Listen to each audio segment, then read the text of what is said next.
My name is Parikshit Sharma, and today I'm super excited and thrilled to announce the very first episode of Practical Talk with Girish Anand. Practical Talk is basically related to your career and your lifestyle. अपनी जिंदगी में आपने आगे कैसे बढ़ना है, आप अपने करियर में क्या क्या चैलेंजेस फेस करते हैं, उसके बारे में ये प्रैक्टिकल टॉक है। और इस प्रैक्टिकल टॉक को आगे ले जाने के लिए मेरे साथ हैं दी मिस्टर गिरीश आनंद। गिरीश आनंद सर, इनके बारे में जितना कहा जाए उतना कम है। He is a motivational speaker, he is a business strategist, he is a analyst, और इन्होंने 2 लाख से ज्यादा लोगों को ट्रेन किया है सो फार। इन्होंने अपने करियर, जो इनका करियर 35 साल से ज्यादा का करियर है, उस करियर स्पैन में बहुत सारी मल्टीनेशनल कंपनीज में काम किया है और अच्छी सीनियर लेवल पोजीशंस पे काम किया है। So Girish sir, I am super thrilled and excited once again to meet you here. It's a proud feeling to have you with us. So Girish sir, ज्यादा समय नहीं लूंगा क्योंकि बोलना आपका काम है और प्रश्न करना हमारा काम है। सो प्रैक्टिकल टॉक में एक बार फिर से आपका स्वागत है और आप अपने बारे में कुछ हमारे दर्शकों को क्विकली बताइए। जैसा परीक्षित ने बताया कि मैंने ऑलमोस्ट 35 इयर्स लगाए हैं कॉर्पोरेट वर्ल्ड में, जिसमें से 25 साल तो मैंने लगाए हैं मल्टीनेशनल कंपनीज के साथ on a very senior management positions, और पिछले 10 साल से मैं कॉर्पोरेट ट्रेनर हूं, मोटिवेशनल स्पीकर हूं, पैन इंडिया सेमिनार्स करता हूं। मेन बात यह है कि मैं अपने पब्लिक के साथ, जो मेरी ऑडियंस है उसके साथ बात करने में मैं सुपर एक्साइटेड रहता हूं, क्योंकि मेरे को मजा आता है उनको गाइड करने में, और यूथ को तो गाइड करने में एक अलग ही मजा है। सर, मैंने आपके लाइव सेशंस पर्सनली देखे हैं। आप जब बोलते हैं तो गूज बम्स आ जाते हैं। ऑनेस्टली कह रहा हूं, आज मेरी वही स्थिति है और मैं अपने आप को बहुत ही ज्यादा लकी फील कर रहा हूं कि हम वन ऑन वन इस तरह से चैट कर पा रहे हैं। And I am very sure हमारे इस चैट शो की वजह से बहुत सारे लोगों का फायदा होने वाला है। सो गिरीश सर, इस एपिसोड को आगे लेके जाते हैं और मैं आपसे सिर्फ एक प्रश्न पूछूंगा। करियर को कैसे शुरू किया जाए और करियर को शुरू करने के लिए सबसे ज्यादा इंपॉर्टेंट चीज क्या है? करियर को शुरू करने के लिए सबसे इंपॉर्टेंट चीज है जॉब, और जॉब लेने के लिए सबसे इंपॉर्टेंट चीज है इंटरव्यू। बिल्कुल। और इंटरव्यू को क्रैक करने के लिए बहुत इंपॉर्टेंट है रिज्यूम, या जिसको आप सीवी कहते हैं। बेसिकली आप ये कहते हैं कि हर चीज का सबसे पहले अपना बायोडाटा या सीवी या रिज्यूम बनाना सबसे ज्यादा इंपॉर्टेंट है इंटरव्यू के लिए, और इंटरव्यू के बाद जॉब मिलती है, उसके बाद आप बहुत सारी चीजें आगे आगे हमारे सामने आती रहेंगी। तो सर, क्विकली बताइए 4-6 चीजें, डेप्थ में हम आगे बात करेंगे कि सीवी में होना क्या चाहिए। सीवी में बेसिकली आपने नोट किया होगा कि जब मैं एज ए इंटरव्यूअर बैठता हूं किसी पैनल पे, तो सबसे ज्यादा बॉग डाउन करने वाली चीज होती है, वो होती है स्पेलिंग मिस्टेक। लोगों के सीवी में, रिज्यूम में स्पेलिंग मिस्टेक होती है जो बहुत ज्यादा बॉग डाउन करती है।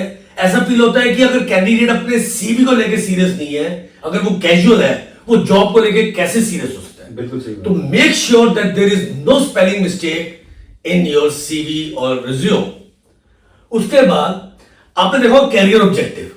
कैरियर ऑब्जेक्टिव जो है, ये कमाल की चीज की है कि बहुत सारे कैंडिडेट्स का कैरियर ऑब्जेक्टिव वो कंप्यूटर वाला बनाता है। वो पूछता है कि आप अपना डेट ऑफ बर्थ दे दो और अपना नाम और अपना एजुकेशनल क्वालिफिकेशन दे दो, बाकी मैं बना दूंगा जी।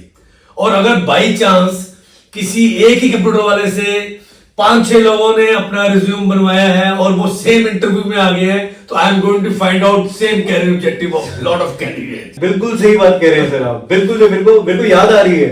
अब तो शायद लोगों के पास खुद के पीसीज होते हैं, लैपटॉप्स होते हैं, लेकिन पहले के टाइम पे हम लोग किसी एक कंप्यूटर वाले के पास ही जाते थे और ये सब फॉर्मेट बने होते हैं, कॉपी पेस्ट। बिल्कुल सही। तो सर उसके बाद आप देखेंगे कि बोल्ड लाइंस, बुलेट लाइंस बहुत जरूरी होती है, अनडाउटेडली बहुत जरूरी होती है, बट बहुत ज्यादा जब होंगी, पता चला कि बुलेट लाइंस ज्यादा है, बोल्ड लाइंस ज्यादा है और दूसरी लाइंस कम है, तो वो इंपॉर्टेंस खत्म हो जाती है। तो make sure that you are using that bullet lines, bold lines very carefully. तो सर, बोल्ड लाइंस क्या होनी चाहिए? लाइक जैसे एजुकेशनल क्वालिफिकेशन लिखा है, उसके बाद वो बोल्ड लाइन वही होगा ना।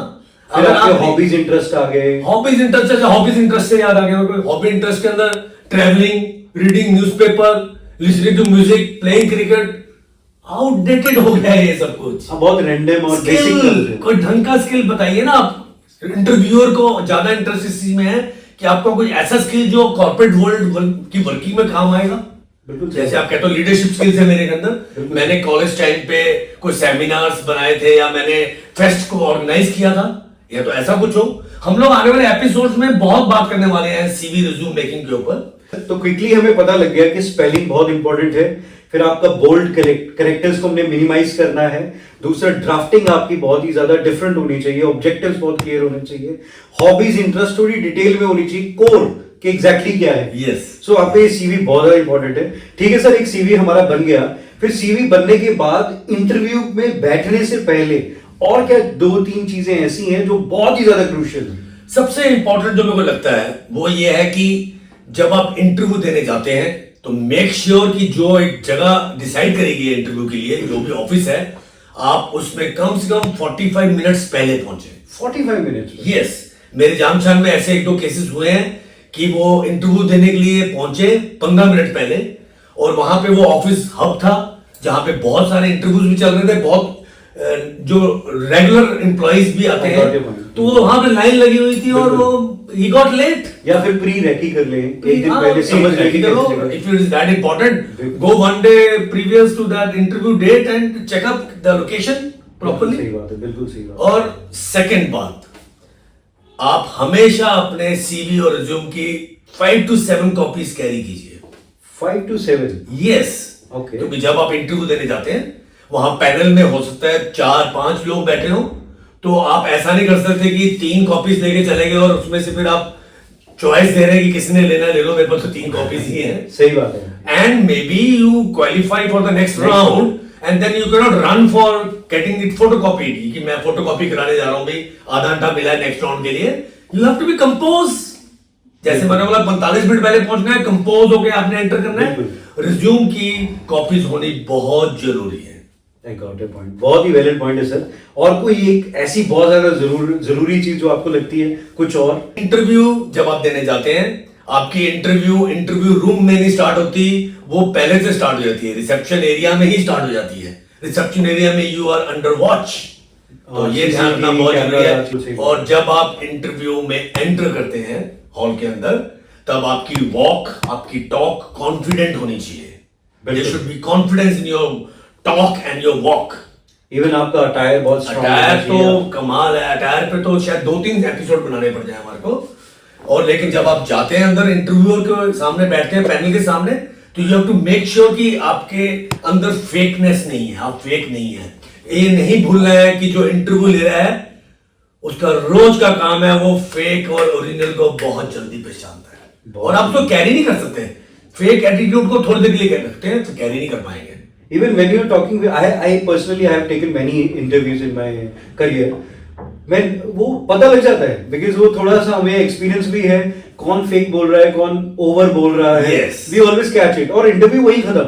Yes. मैंने खुद भी जनरली हमारे यूथ जब हम थे, यंग थे, मैंने भी 2-4 ऐसे इंटरव्यू दिए जिसमें हम खुली छोड़ते हैं, सब कुछ करते हैं। एवरीबडी डज दैट, उसमें कोई बड़ी बात नहीं है। But then you should be able to handle that. या तो आप उसको अच्छी तरह ड्रिल करके आप उसको संभाल लें, तब भी बहुत बड़ी बात है। और नेक्स्ट आपको ये पता होना चाहिए कंपनी के बारे में। बिल्कुल, जब आप इंटरव्यू देने जा रहे हो उस कंपनी के बारे में पूरा गूगल पे चेक कीजिए, कंपनी का प्रोफाइल, कंपनी के कंपटीशन किस कंपनी के साथ है, so that you are effective in the interview. बहुत सही बात है। और जितने पैनलिस्ट बैठे हैं, जितने इंटरव्यू लेने वाले बैठे हैं, आपको हर एक के साथ आई कांटेक्ट रखना है। बिल्कुल। ड्रेसिंग पे हम बहुत डिटेल्ड एपिसोड डालने वाले हैं जो आपको बहुत हेल्प करेगा। और सर एक और चीज है यहाँ पर, फॉर एग्जाम्पल पैनल में इंटरव्यू में 2-3 लोग जो भी बैठे हैं, you should take their name by name, because generally आज के टाइम पे हम इंट्रोड्यूस करते हैं एक दूसरे को, और people tend to like that somebody calls them by the name. ये कॉर्पोरेट का कल्चर है। डिपेंड्स, अगर तो बहुत सीनियर लेवल का काम चल रहा है जहां पे आपको पैनलिस्ट का नाम पता है, नॉर्मली पता ही नहीं होता पैनलिस्ट का नाम, तो सर इज नॉट बैड। मतलब sir is not bad actually, I think. क्योंकि मेरे को थोड़ा सा याद आता है, मैं एक XYZ कंपनी में एक इंटरव्यू दे रहा था और काफी सीनियर पोजीशन पे सर थे वो, तो मैंने वैसे ही सर करके एड्रेस किया उनको, पूरा इंटरव्यू खत्म हो गया, I got that job that day, but then he said me कि you know what is sir, what does sir means, and I was blank. I mean sir mean मतलब मैं आपको रिस्पेक्ट दे रहा हूँ, आप मेरे सीनियर हैं तो मैं आपको सर कह रहा हूँ। He said sir is knight's title, queen's का टाइटल है, जिन्होंने अपनी कंट्री के लिए, इंग्लैंड के लिए बहुत ही कुछ अच्छा किया है, उनको उन्होंने सर का टाइटल दिया था, नाइट का। Very right, yes. तो जब यहाँ पर अंग्रेज आए तो हम लोगों ने उसको कंटिन्यू कर दिया।